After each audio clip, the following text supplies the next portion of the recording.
Thank you. That's a hard act to follow. I had to write this down because I'm a little nervous.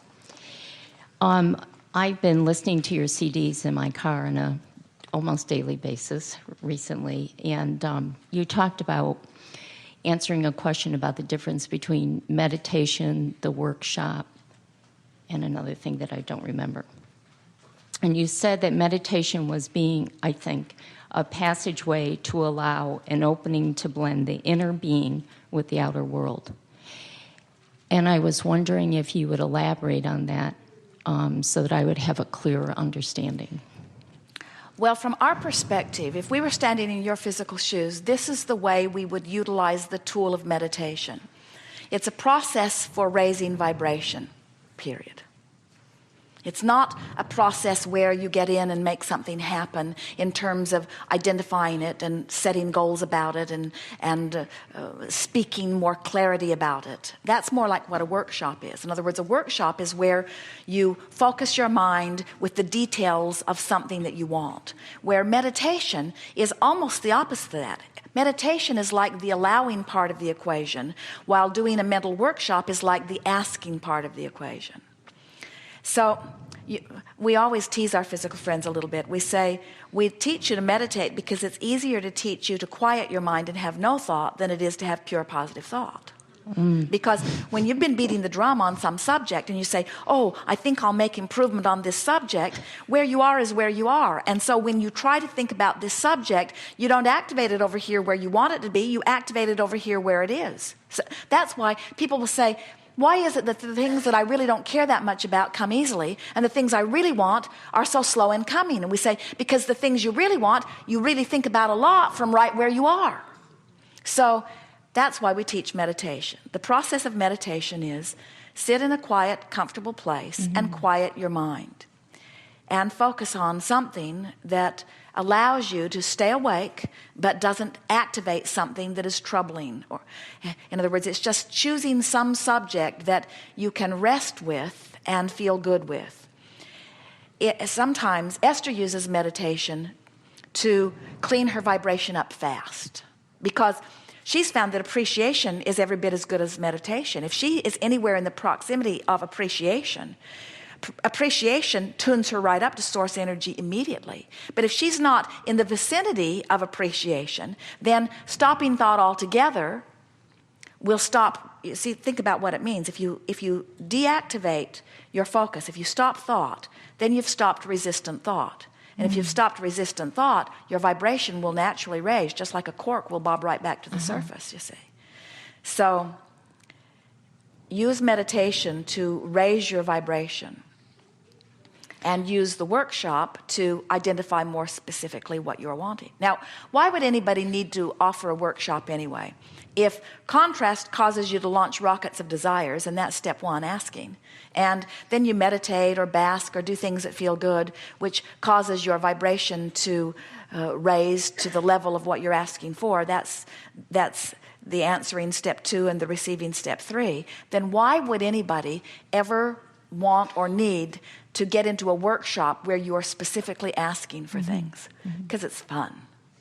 It's really, really fun once you get the hang of how worthy and capable you are to be specific, to specifically ask for something and know you're not in alignment with it, and then deliberately get into alignment with it and feel the release of resistance and the subsequent alignment, and then to get to see the manifestations coming into place. And it's just delicious creating. It's the same reason that the sculptor doesn't take the big wad of clay and slap it down and say, there, it's finished. Can you help me to understand the difference between the saying letting go and letting God and deliberate creation of what we want? Well, when we were calling this the science of deliberate creation, it was harder for people to see the compatibility with the statement, let go and let God. But as we start talking about the art of allowing, that really is in vibrational alignment with let go and let God. And that we always have to clarify that you are the God in physical form that has launched the creation, that you are now detaching from the resistance and letting the resources of the universe now give you what you're asking for. But the idea of surrendering, you're not giving up your desires, you're just giving up the resistance that was holding you apart from your desires. I see. You can't stop wanting. You cannot become less than you have become. Oh, everything that we talk about all day in these gatherings is this vibrational relationship between your practiced vibration and the vibration of your source. Now, we haven't talked about this here today. We want to give this to you because this is a very meaningful place in this. Do you hear us when we say, ask and it is given?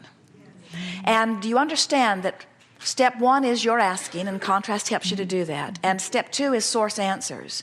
And then step three is you've got to let it in. In other words, that you've come along with us on these ideas.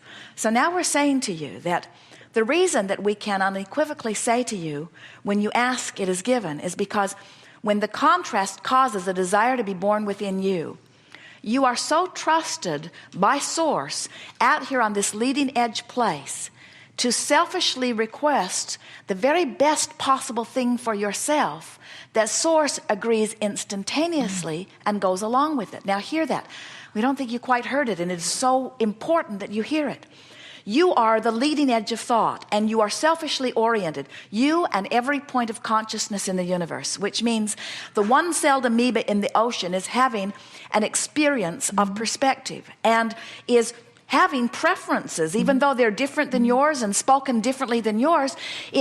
Every point of perception or perspective is having preferences born. In other words, this would feel better than this, and this would feel slightly better. The cells in your body are constantly asking selfishly for the very best thing that they can individually achieve, which is what makes the continuity of your whole work the way it does, you see.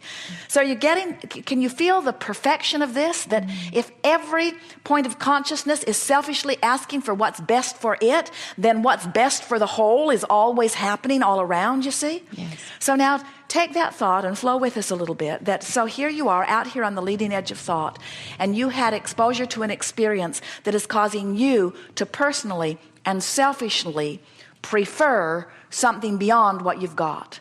And source says immediately, faster than you could even listen, yes to that. So that means point one of this vibrational relativity has happened. What you want and source are there. But where are you in relationship to it? Still complaining? Still worried? Still unhappy? Source and what you want has joined your vibrational escrow and is there waiting for you. That's what that buffer of time is, waiting for you to find somehow, some way to be a vibrational match to what you are asking for. So can you feel how delicious it is once you've shown yourself that? And you can do that today. You got depressed and you got all the way to anger. You've shown yourself that you are empowered.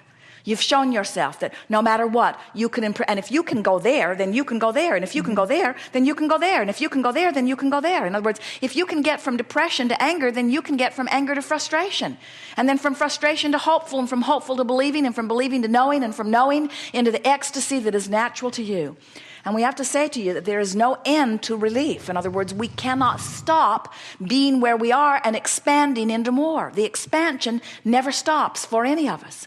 So what's happening with so many people is that, and what is the reason for all of your emotional response to your life is this vibrational relativity between who you're being in this moment and who you really are being in this moment. So something happens which causes you, and it happens all day, every day, which causes a new desire to be born. And when that happens, you got to get up to speed with a new desire. You can't pull back.